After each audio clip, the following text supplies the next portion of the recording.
Okay, good afternoon, everybody. While people are joining, I can still recall the rules during our presentations. So please stay muted during presentations. And we'll have 2 presentations. And after each presentation, there will be time for questions. But you can also put your questions in the chat, and then we'll bring the questions after the presentations. So I think well, we have just 1 hour, so I think we'll start right away. So welcome everybody for this 3rd webinar in the spring session of these emerging contaminants in soil webinars. And today we move away a little from the PFAS to other emerging challenges of microplastics and pesticide residues. And so we have 2 presentations, and we'll start with the first presentation of Caroline de Tender, who is professor at Ghent University, the Department of Biochemistry and Microbiology. She's affiliated to the Institute of Agriculture, Fisheries and Food Research, and she recently received an ERC grant to focus on the microplastic pollution in soil ecosystems. So Caroline, the floor is yours. Thank you, Chris, for this nice introduction. So first of all, okay, we only have 20 minutes, so I'm going to immediately start my presentation. So indeed, my name is Caroline Tender. I'm working at Ghent University, and currently I'm shifting my focus more and more towards microplastic contamination, more specifically in soil ecosystems. And my main question is the microplastic contamination that is currently present there. Will it affect plant and soil health? But before we come up there, first a small introduction. So plastic production is already there from, in fact, the 1950s. So then we started to produce plastic, and in the first years, this production steadily increased until about 1.5 million tons a year in 1960. But the last couple of decades, plastic is everywhere in our environment. So in 2000, there was a production of about 200 million tons yearly. But as you can see, in the last 20 years, this has increased up to exponentially, up to proportions of 350 million tons. And it is even expected that by 2030, we will reach amounts of over 400 million tons of plastic. And this plastic can be found everywhere. So if you look around, you can see plastic, for example, in plastic bottles, in toys we buy for our children, in plastic cups, for example, yogurt cups, in sponges, but even in pans, in isolation material that we use in construction and so on. So we can't imagine our life without plastic anymore. The only problem is that a lot of this plastic, that is, it's also single-use plastic. So, for example, one of the single-use plastics is the plastic that we use for food packaging, which we do need to preserve our food. But also, for example, in bottles, in plastic bags, a lot of the plastic that we are currently using is still single-use, and this will cause eventually problems. Now, why do we produce so much plastic? Because it has 4 main characteristics. First of all, it is very strong. It can be used to, for example, transport material from over tons of material at the same time, because it's a very strong material. Second of all, it is durable. It's consists in the environment. It consists for up to 100 years without it is even broken down. So this also is a very good characteristic if you want to use it, for example, for food packaging, but also for transport. It is also lightweight, again, very beneficial if we want to transport something, or if we want to carry something out of the supermarket, then we don't break our own bags just to carry out, for example, a bottle of milk. And last but not least, especially for industry, it is also very cheap to produce. But it's because of these 4 characteristics that we produce a lot of plastic, but that it will also cause eventually a lot of problems. Especially the durability will cause a problem that eventually we will have a lot of plastic pollution. And this can also be seen in this graph. So we know that at the moment we have a global primary plastic production of about 350 million tons. And this eventually results in about 275 million tons of plastic waste yearly. So this plastic waste is really plastic that is used for only a single-use time. So it's only 75 million tons of the plastic that we are producing today that can be so yeah, thanks. So it's only 75 million tons of plastic that at this specific moment is used for multiple purposes or for a longer time, like for example, our children's toys. From this 275 million tons, eventually 100 million tons a year will reach our coasts, and about 8 million tons will eventually be and will go to our oceans and seas. So this will eventually be really the plastic pollution that we are currently facing. Now, the best renown that we are having now is all the plastic that we found on the surface waters. That's what we really can see. But of course, in the water column itself, there is also a lot of plastic still present. But yearly, we have about 10,000 to 100,000 tons of plastic just on the surface water.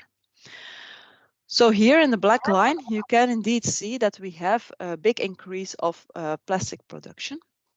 And where it started in 1950, this plastic production, we know already from 1972 that producing plastic also comes with a cost environmentally. So in 1972, we had the first report where we found that there were plastic bags, plastic pellets found back in the guts of seabirds. So again, more in an oceanic environment.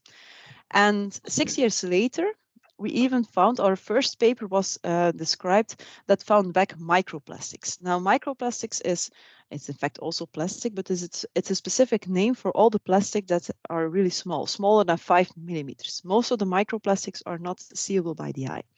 And where the bigger parts of plastic will cause its own environmental problems, the microplastics will even have more consequences environmentally. Again, in the marine ecosystem for microplastics, this is best renowned. We know, for example, that, plastic nets can cause entanglement of species, which limits their movement, or otherwise we have plastics bags that can be ingested by, for example, whales or fish. They will not feel any hunger anymore, and eventually they can even starve to death just by ingesting this plastic material. So this is for the macroplastic part. However, we also have these tiny plastics, the microplastics. In most cases, we can't see them. So they are everywhere around us, but we don't see them. And in the marine environment, we already know that it can cause already a lot of problems. They can also be ingested by fish, for example. But the biggest problem, the biggest health risk and environmental problem is especially within the filter feeders, so mussels and oysters. They can ingest microplastics as well, but we consume these filter feeders in total, and therefore we will also consume these microplastics. And eventually this will come up, for example, into our blood chain, and up to today we don't know what the risk will be on our health of these microplastic pellets. And therefore, because it is expected that especially these microplastics will have more consequences on our human health, but also on the environmental health, a lot of research the last 20 years have been conducted to how many microplastics that are there in the environment. And this with a specific focus on marine ecosystems. So here you can indicate, so each blue dot is in fact a study that has been conducted on the total microplastic concentration in on one specific place. And as you can see, and especially to the coastal areas, we have already quite a good idea how many microplastics are there. Whereas, for example, in the deep sea environment, it's much more difficult to sample, and therefore we also still are doubting a bit how many microplastics are present there. So for the microplastics load in the marine ecosystem, we are currently having already quite a good idea how many microplastics are there. Now, it is in fact expected that in soil ecosystems, 4 to 23 times higher concentrations of microplastic and plastic in general will be present. And that about 80% of all the plastic that will eventually reach our oceans and seas is already also originating from land-based sources. And therefore, it is quite striking if we go back to this specific figure. You can see here in blue all the research that has been conducted on microplastics in marine environments. In pink, you can see all the research that has been conducted in freshwater environments. And in yellow, you can see all the research that has been conducted on microplastics in a soil environment. And therefore, it is very striking, even though that we know or that we expect much more higher concentrations and probably also a higher environmental consequence of these microplastics in soil ecosystems, that it's only from 2012 that there was a first call that also microplastics should be studied in our soil ecosystem. And even then, it took about 4 years until 2016 before the first paper came out that focused on microplastic contamination in soil and what the consequences could eventually be. And more specifically, in this case, on the mobility and also the reproduction of earthworms. Because from all these studies that are listed here, and as you can see here in yellow, only 10% of all these studies also focus on what the effect of this microplastic pollution will be. Because definitely there will be an effect on our complete soil ecosystem because of these microplastics that are present there. Now the question is, what effect will it be? Probably it will affect not only our plants and our plant growth, but also our soils. I don't know how much that you know about soil health or how much that this has been come in line already within these webinars. But in fact, our soil health, or when we define a healthy soil, we always look into two different things. First of all, the soil quality. And the soil quality is everything that goes from our physical chemical variables. So the amount of nutrients that are present, carbon, phosphorus, nitrogen, the water availability that is present there, the pH, the soil texture, and so on. So that is all about soil quality. But second of all, a healthy soil is also a soil that consists of a healthy microbial community. A microbial community containing bacteria, fungi, nematodes, protists, but also bigger species like, for example, arthropods. Because if this microbial community, for example, is also very healthy, and there are a lot of beneficial organisms present, this eventually also lead that there will be less pathogens, for example, present within our soil. And this will benefit not only soil health, but eventually also plant health. Now, all this system that contains our soil quality and our soil microbiome is very stable, but once that there is a stress present, and the stress can be drought, heat, or something else, there will be a kind of unstabilization. And the presence of these microplastics can be one of these stress factors. So microplastics, first of all, can have an effect on soil texture and physical chemical composition. So of those few studies that have been conducted, we have already seen that the presence of microplastic can cause, for example, a higher water evaporation. However, when looking to a completely different polymer, because plastic is in fact a name that consists of different polymers. You have polyethylene, polypropylene, polyethylene terephthalate, and you have many more, also biodegradable plastics. So for example, this higher water evaporation was there when polyethylene particles were present in the soil. However, a biodegradable plastic, once this was included in the soil, led to even a higher water availability. It can not only change our water household, the presence of the microplastics, but can also change, for example, our soil stability. For example, a reducing in the soil stability, reducing in the amount of carbon. And very specifically, a study that has been conducted on tire particles also showed that this could lead to an increase in pH. And this increase in pH can have, for example, other consequences, like a decrease, for example, in the fungal community into our soil. And when the fungal community will decreasing, it can, for instance, has also an effect on our plant growth. And in fact, that's also something that we do see. When the microplastics are present, it will also affect our plant development and our plant health. So far, we know from 3 different species, studies have been conducted, so oat, onion, and Daucus carota. And researchers have already found that the presence of microplastic can cause a reduction of the growth of oats. However, in other studies, they saw that there was an increase of growth, and then specifically of onion, for example. And what was really striking for me was that there was also an accumulation of plastics, and then even the tiniest fractions, so the nanoplastics in fruit and vegetables. So I already told you these filter feeders, they can contain microplastics. We ingest them, we eat them. But in fact, the amount of microplastics that they have found there is quite okay. You can find about 10 to 100 particles in one mussel. Still quite a lot. But if we compare it then to an apple, then researchers found that there were over 200,000 of nanoplastic presence within an apple. So just imagine you're eating your apple, you're not only eating the fruit itself, but also 200,000 of nanoplastic particles that are present in there. So that was something very striking for me. So next to soil texture and plant development, then there will also be an effect of this microplastic on the microbial community. We do already have quite some good idea about the higher order organisms, so the invertebrates and the nematodes. We do know that the presence of these microplastics can cause a higher mortality, less reproduction, and also less motility. But the effect that it will have of the microbial community, that is less well known. We do expect, for example, that there will be a decrease in microbial diversity, that, for example, there could be an increase in fungal biomass.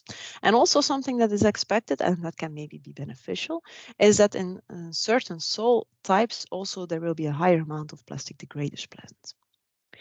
So these microplastics will have or eventually have an effect on our soil health, and the few studies that have been conducted also show this. But as you have seen, there are a lot of contradicting results. Some of these studies, they show an increase in plant growth, others show a decrease in plant growth. Some show an increase in microbial activity, some show a decrease in microbial activity. So it is not this straightforward. And that is because up to today, we still don't know what the real concentration of microplastics is in our soils in total, in agriculture soils, but in general in soils in total. Because if we compare the total number of studies that have been conducted on soil ecosystems, which is here indicated in yellow, and where they looked into our microplastic concentration, we see that compared to our marine ecosystem, that this is very limited. Only in China, there are quite some studies that have been performed, but in Europe, up to today, it are only 4 to 6 studies that have been conducted and where we have also information on. And from these studies, most of the soils that were studied were already on quite contaminated sites. For example, sites that were close to an industry field in this case. So where you also would expect quite some high concentrations of microplastics. Another thing that is striking is that indeed what we would expect is also present there. So from the soils that have been studied, we do find quite a high amount of microplastics back, higher than what we found, for example, within these coastal areas. The problem with this limited number of studies is that up to today, we don't have quite a good idea about the concentration of the microplastics, which polymers are present, the size ranges, and the shape of our microplastics in there. And if we do want to have an idea, or if we do want to know what the microplastics are doing on our soil health and on our plant health, for example, we do need this information in advance so that we can have really a good directed plant tests.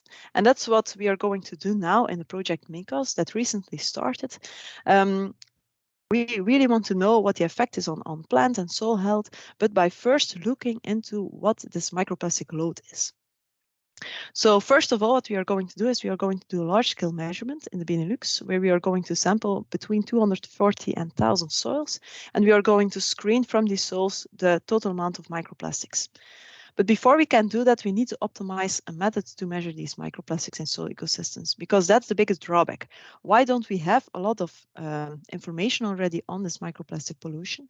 That's because measuring microplastic in a soil ecosystem is quite hard compared to a water environment.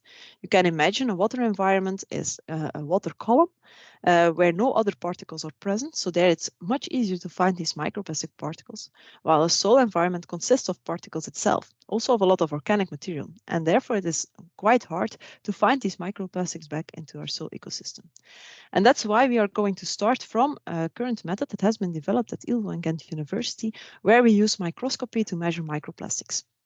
We will use 3 different filters, so a UV filter, a blue filter, and a green filter. And by using these 3 different filters, we will be able already to, at the moment, identify 6 different polymers. So here we have identified 3, nylon, PET, and polystyrene, but we can also identify polyethylene, polypropylene, and PUR. So up to today, we are already able to identify 6 different polymers back, or to discriminate between them. And the next biggest thing is, or the nice thing is, we don't need to do this all hand by hand, so each sample per sample to measure these microplastics under our microscope, but we have made a model containing of 2 different things, a plastic detection model and a polymer identification model, so that we can look into about 35 samples simultaneously and to run through these samples to find which particles or plastics which are non-plastic. So the first part will be to optimize the method that we are having today for a more water environment for a soil environment. We have started with this, and already we are able to discriminate, for example, microplastics, which are here indicated in red.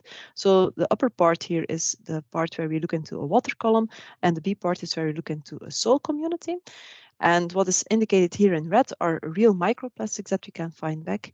In yellow is a potential microplastics, and in green is other organic material. And this is what it also makes so difficult to have microplastics, or to look into microplastics in a soil ecosystem, because it can the mixing up between microplastics and organic material is also quite easily made.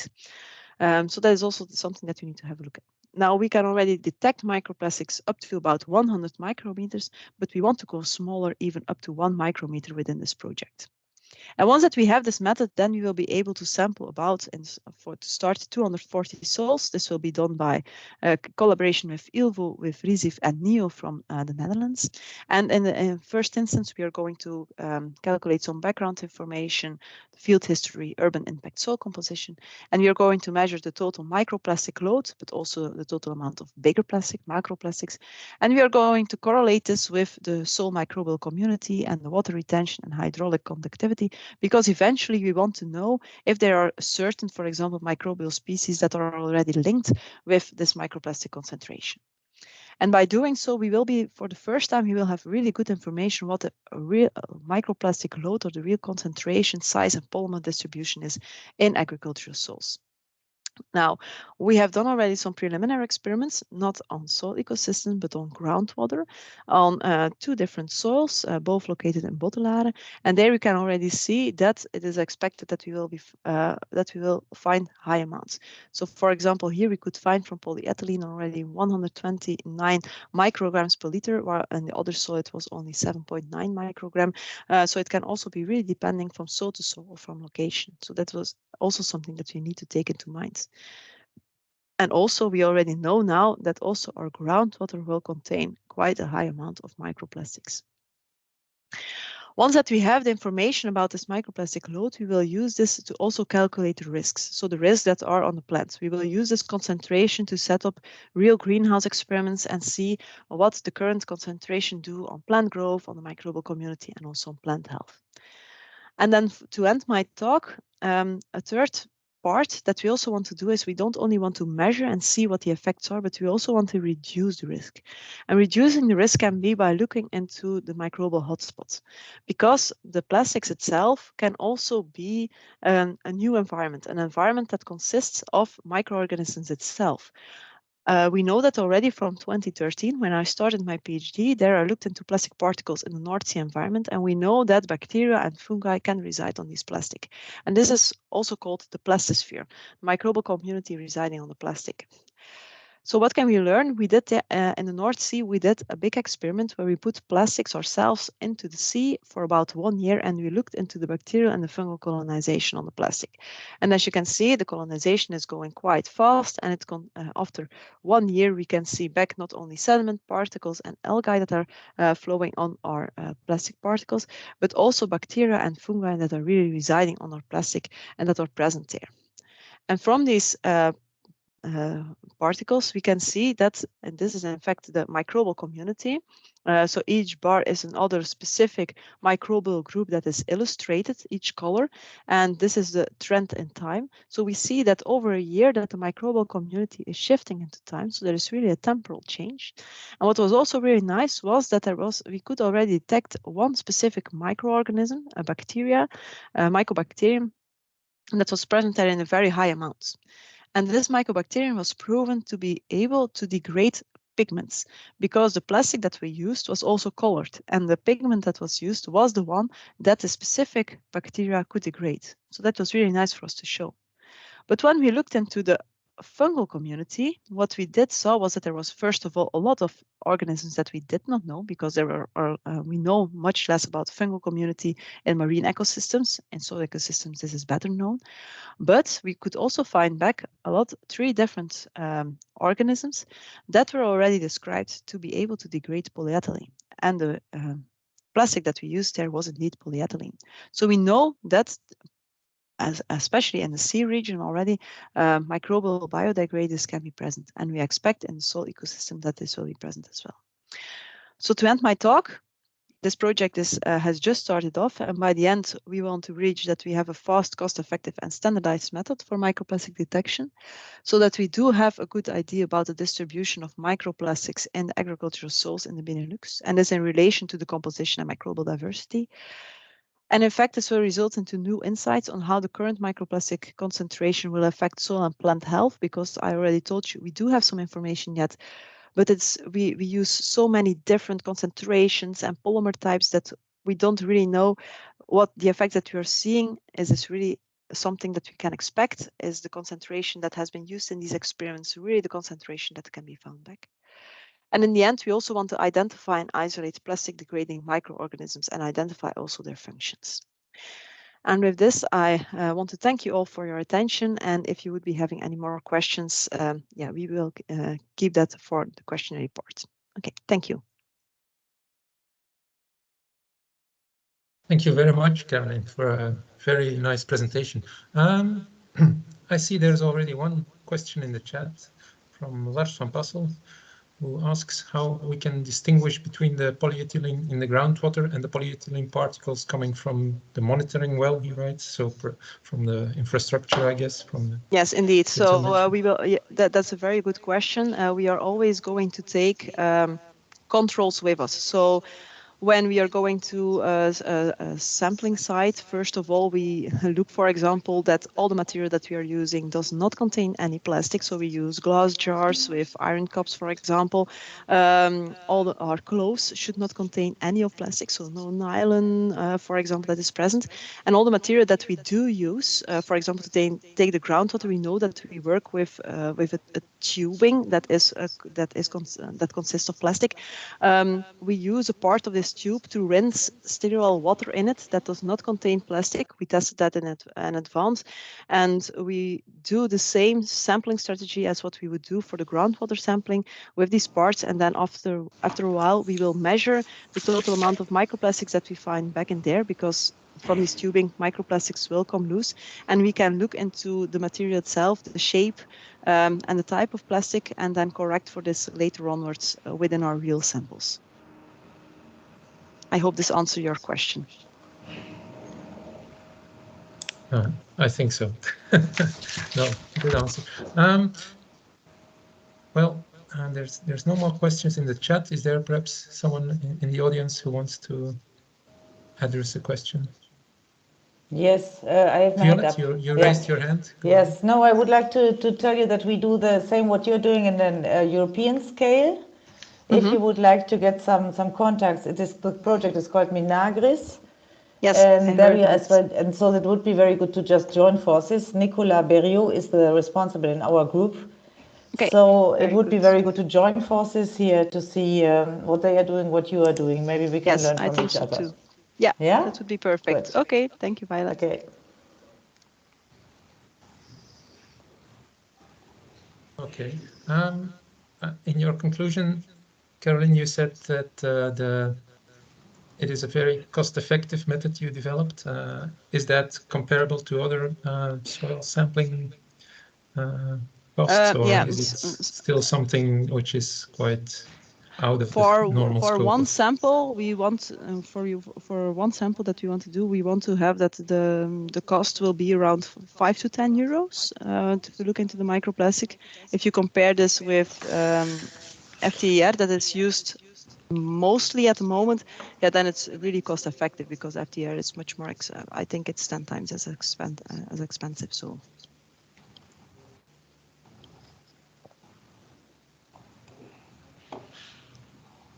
Okay, I see no more questions in the chat, no more hands raised. So I think I can thank you very much again, Caroline.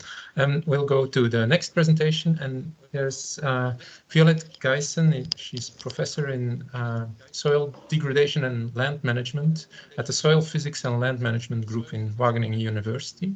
And Violet has a long year working experience in different countries on environmental pollution by agriculture and the transition pathways to it. And she's also coordinating two large European projects, which are the Sprint project and Minagris project. And also Violet was very active at the global and European partnership bring soil pollution on the forefront at the international level. So Violet will talk now about pesticide residues, and I give you the floor, Violet. I would like to present you here a presentation which I gave in an international European-wide stakeholder event about our Sprint project, and this is about sustainable plant protection, trying to go for a transition and a global health approach. What we did in this project is this is a project with 28 partners on whole Europe, and we started this project in 2020 in September. The idea is to develop and test an integrated global health approach to assess the risks and impacts of pesticides on ecosystem, plants, animals, and human health. So that is one big part. And as you all know, the pesticides are approved by EFSA guidelines, by EFSA methods. But most of these, there is no post-monitoring processing. So the pesticides are applied for 10 years on the market, and then many of them are taken off from the market because suddenly they appear more difficult or more toxic than they have been thought to be before they were approved. So the question now is, and the EFSA is working on this, we need a really on-time health approach to see what is the real effects on pesticides on environmental and human health.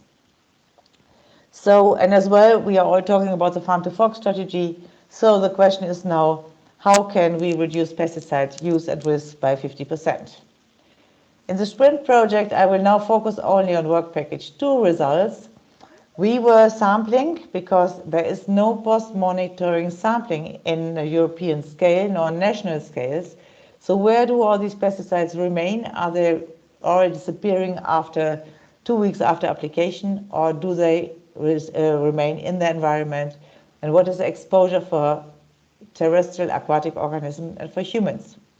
So what we did, we made a field campaign in the growing season 2021 with the harmonized field and lab protocols, and we sampled in these 10 case study sites across Europe, covering the main European cropping systems, plus Argentina as the main exporter for soybeans to Europe.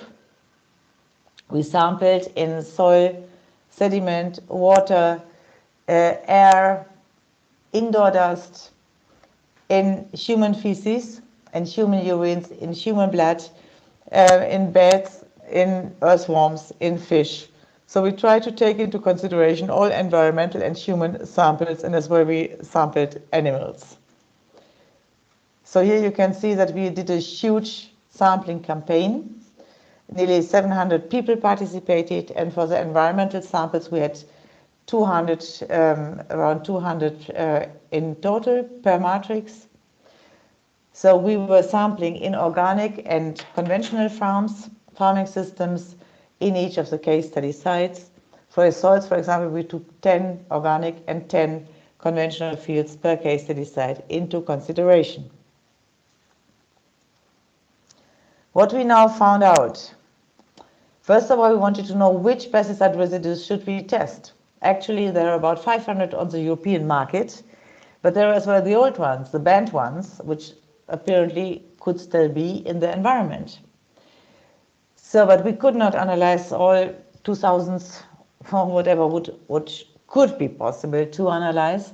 So we made a pre-screening and decided to test more than 200 residues, and 32 of them were of dual use. We had about 50 metabolites, and the other one was active substances. Most of them were still approved on the European market, but we had as well like DDTs and others which are long time not approved anymore on the European market. So you can see here the selection criteria. I think this will be recorded so you can have an in-depth look on this. What we found out. We had colleagues from Switzerland, from FIBUL. They made a study on the pesticide application, because you would think after 60 years of pesticide use in Europe, you would have a very good overview with how many pesticides are applied on which crops in which country per year. But this is not the case. There are only a few countries where you can find these registers. In general, you can see what is sold, but does this refer to the application rates per crop? No. So what we did as well in the 10 case study sites across Europe and in Argentina, we were looking how many pesticides were applied in the case study sites on the different crops. And so we found out that 7 to 37 compounds were applied in each of our case study sites. In total, 180 ones. And 23% of the applications exceeded the recommended application dose. All these data are based on farmers' interviews and will be published soon. But now, what did we find? And here you see on the box plots here the number of components which we detected in the different environmental matrices and in indoor dust. What you already can see is that we have the mixtures occurrence is a norm. Single pesticides were nearly never found, only in 1% of the conventional soils, or in 5% of the conventional organic soils. Normally, all soils contain, most of the soils contain mixtures. The plants, it's the crops, water bodies, sediments, air, and as well what you could see here, especially indoor dust. And we can see here always the differences between conventional and organic farming houses. So what we can see here in conventional farming houses, we found until 124 different pesticides, and the minimum we found were a little below 50. For organic farmhouses, minimum 25 and a maximum of a little bit more than 100.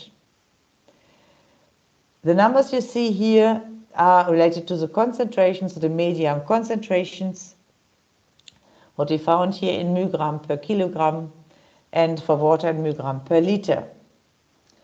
The maximum we found for conventional farms were 34 milligram per kilogram. And here for the median, you can see here it's 13 milligram per kilogram, or 13,000 milligram per kilogram for conventional, and for organic farmhouses, 3.6 milligram per kilogram. What we could see is we don't have benchmarks, nor for soils, nor for sediment, nor for air, nor for indoor dust. The only benchmarks we have is acceptable daily intakes for crops and maximum residue levels per crop, but only for single pesticides. And for surface water, we have a benchmark of 0.5 milligram per liter if it is used as drinking water source. And there we could see that 38% of all surface water bodies exceeded this value. Nobody can tell us which these results means for health, nor for environmental, nor for human health, because there are no mixture risk assessments which relate to this. What do 124 pesticides in my indoor dust do with my health if I'm exposed to this during the whole growing season, because the snapshot we took was characteristic for the whole growing season? What does it do with my children? We have here the comparison with Argentina as well. So in Argentina, we found similar ranges of pesticides, even less, but the concentrations we detected here were higher. What does it mean for human health, for environmental health? And here we have to distinguish between hazard and risk. Hazard is something that has the potential to harm you.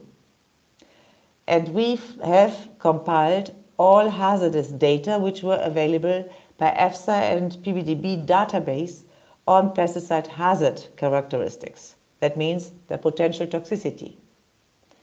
We still do not have data on the risk. The risk is the likelihood of a hazard causing harm. For the risk, we need the exposure, and as well the exposure of the multiple pesticides. We are now in a laboratory trying to find out what is the real risk. But in the meantime, I will show you what are the hazardous characteristics of the pesticides, which we have detected in the different environmental matrices. Let's first have a look on the we found in the soils. And we compared these residues we detected in the soils.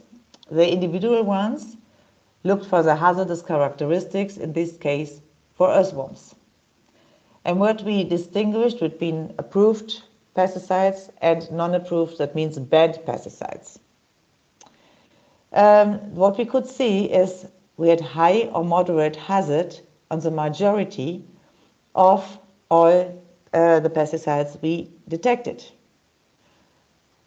For the water bodies, we here give an example for the potential effects on fish health. So for the approved pesticides which are on the market, 85% were highly or moderately toxic to fish. For the non-approved ones, it were more. And what about bees? We were taking here the outdoor air into consideration, and we could see here that as well about 70% of the approved pesticides were highly or moderately hazardous for bees, and from the non-approved it was 80%.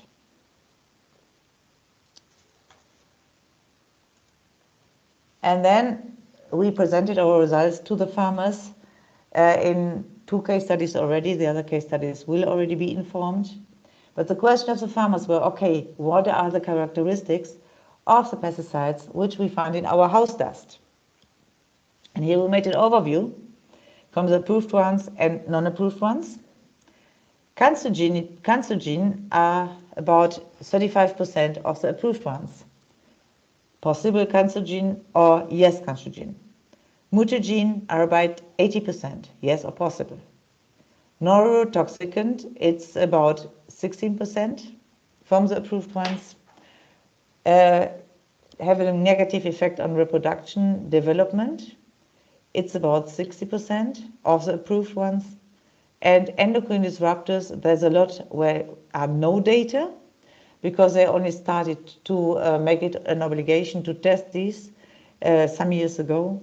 But we can see here that about 20% of the substances we have detected in the house dust are as well supposed to be endocrine disruptors. What do these make then all together, and in which concentrations, by which inhalation rates do they affect harm of human health, in which state of life, is completely unknown. How do these pesticides end up in the house dust? There is no model that predicts this. The model from EFSA, used by EFSA, the focus models, predict the transport of pesticides by water and by volatilization, by evaporation, but they do not predict the transport bounded to particles. So the whole process related to wind erosion is not taken into consideration. Furthermore, in the houses as well, we assume that if you buy food, you actively introduce pesticides into your household. What is enclosed? There is a big question how much of these come from the fields, by shoes, by clothes, by the wind, and how much of them come via food. Now we go further, we look which is the residues in human feces, urine and plasma. And here again, here's the same kind of figure. You can see here for feces, urine and blood, you can see different types of humans we analyzed: consumers, neighbors, organic farmers and conventional farmers.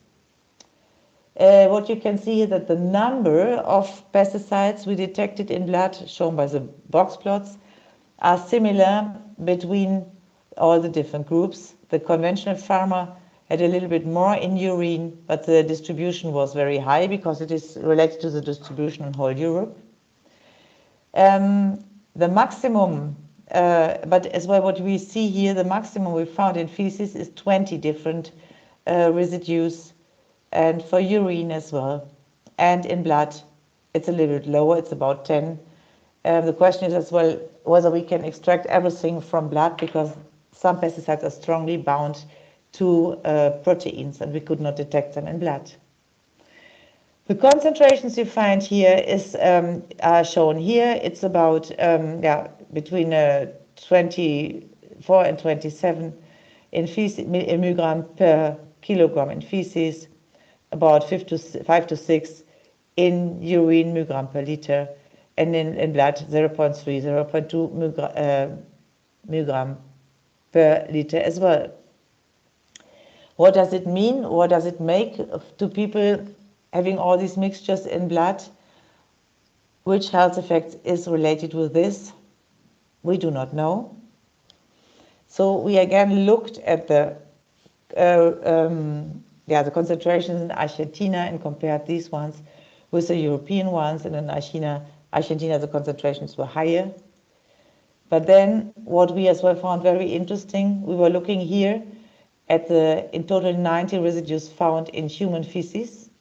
And here again, we have seen that more than 35% of the approved ones are carcinogenic, more than 70% are mutagene, neurotoxic about 20%, reproductivity development effects about 50%, and endocrine disruptors again more than 25%. From the non-approved ones, even more. So now we are working with colleagues who are working in vitro experiments and as well with toxicological experiments. They have started, but we don't have any results now to test what is the real effect of these mixtures we detected on human and ecosystem health. Yeah, and what I show you here only very shortly is the median concentration here of applied and approved components. Here you see the substances which were applied, herbicide, fungicide, and insecticides. And then you see here the different matrices for conventional and organic farmers. So and the darker the color, the higher is the concentration. So they are applied to the soils, so clearly this concentration is higher. The plants are directly related with the soils as well, it's the higher. But then what you can see here, nearly all products which are applied end up in indoor dust. And that is the place where we as humans are living. So the take-home message is pesticide residue mixtures are omnipresent in ecosystem and humans. They highly accumulate in indoor dust. Most of the residues are hazardous for the ecosystem and humans. What is the real risk for ecosystem and humans being exposed to mixtures of high numbers of hazardous pesticide residues? Who has an answer to this? What we need is a legislation that applies a precautionary principle and regulates pesticide risk and use reduction. We need a transition to a more sustainable and 2030 ready agriculture system based on agroecological concepts. And all stakeholders need to be on board to achieve a transition towards reduced pesticide use. Thank you very much for your attention. Other questions? Wow, thank you, Violette, for ruining our happy spring day with this wake-up call. Yes, there's Lars van Passel who has some remark that as a child, his grandfather stored the pesticides near the house and in the house actually, and regularly used them in front of the door. So the concentrations in house is do you have a clue whether they come through? So as you said in your presentation, you don't know, but might it be really by the use in house of the farmers, or? Yeah, we did not analyze biocides. So we did not include. We have maybe 5 or 6 which are double use or 10 which are double use, but we find them as well in organic farmhouses. So they don't apply them at all.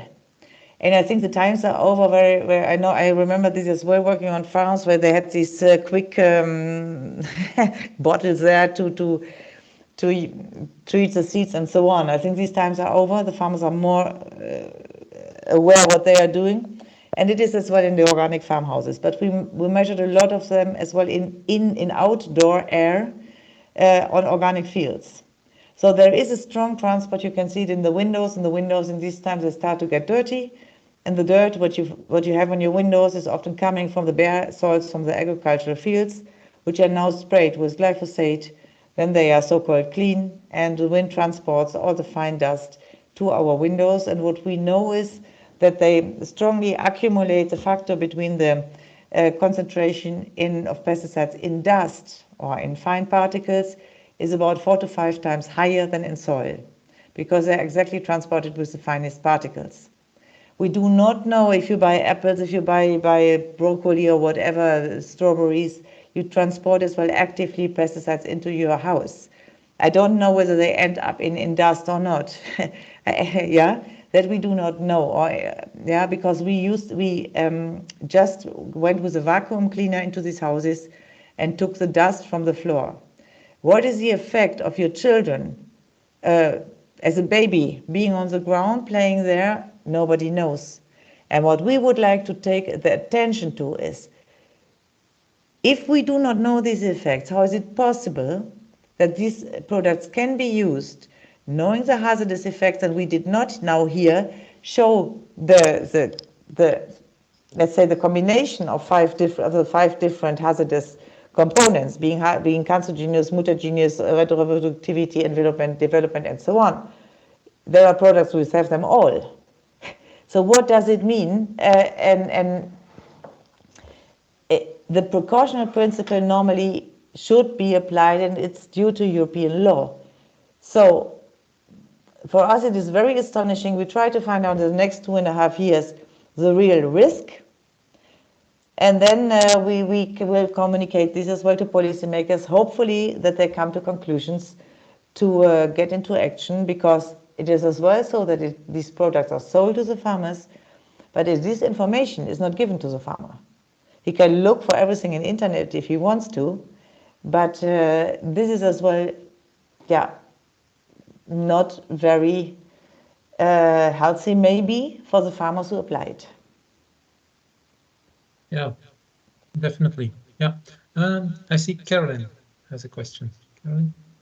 Yeah, maybe not really a question, but maybe also more a remark, because I think a lot of farmers do know what they apply on their fields. But for example, my father, my grandfather, they also have their own garden where they also use a lot of pesticides. I suppose also pesticides that you find back, Violet, within your studies. And I don't think that when they spray those pesticides that they know what they are doing and that it is spread so much. So perhaps also policy should be more part in this, and not only for the farmers itself, of course, because I think the farmers can be consulted also by the government, but what we as people do, sometimes we do not know that what we are applying can also be negative of disadvantages for our health. No, I completely agree. Because of this, we have this sprint train, which contains all the stakeholders which are on board. We have a group who is working on the policies as well. So, and as well on, there is, for example, in the Netherlands, you don't have any governmental extension service for farmers. It's only private industry. So as well, we are working on this, or our colleagues from Ecologic and from Gloucestershire, they are working on this part to see how policies can be changed. We try to get our ideas for the sustainable use regulation in Europe. So we try to get there some ideas in.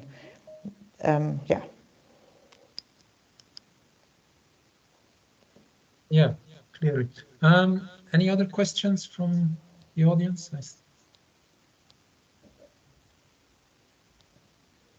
I think your message was way too clear. But the good thing is that the mixtures are now quite well getting noticed and reaching some public. There's also the partnership on the assessment of risk of chemicals at the European level, which looks to specific pollutants, but also to mixtures. And I think from the European Commission also in the new legislations they try to look for mixtures as well. So, but what I think what would be very, very important, what they forget, is the mixtures between microplastics and pesticides. And this is very important. Nobody takes care of this, because I think this plastic mulch, yeah, is the new herbicides, because it's allowed in the, just to remark this, they use now these bioplastics in all organic farms, covering the whole soils, telling them they decay into years. And this is very important that the European Commission takes this mixture into consideration, doesn't think, oh, no, we can't use so much pesticide anymore, now let's go for plastic. Then we have the same problem, and that is what I see coming on. And biological farmers tell you, oh, it's beautiful, we have no plastic, yeah. That comes up with the same problem. So I think that it's very important that, the people who are working more with policymakers as well make them aware of this problem. And also, maybe I don't know, Violet, how much you know already, but for the plastic, for example, in marine ecosystem, we know that a lot of chemicals can attach to it. Yes. I'm afraid that also in agricultural soils the same will happen, that the pesticides will eventually also attach to these plastics, leading to bigger concentrations of pesticides on specific parts in the field, for example, that can also cause more environmental problems. So I think that these are the things that definitely should be investigated, and where a policy should be built around. Yeah, they do, and they decay then slowly, the pesticides. But this is very important to take this as well. My colleagues are looking at this in in the Minaris project, but it's important to as well open the eyes of the policymakers beyond making science. Yeah, because for them it's kind of, they are not scientists. So I think we should open the eyes for these things which happen. Yeah. Okay, thank you very, very much. These were two very, very interesting contributions, and I see no more questions. We are 2 o'clock, so that's normally the time to start the webinars. There's a last webinar of the spring sessions next week still, so hopefully you can join all of them, and thanks again for the contributions. You're welcome. Thank you. Bye.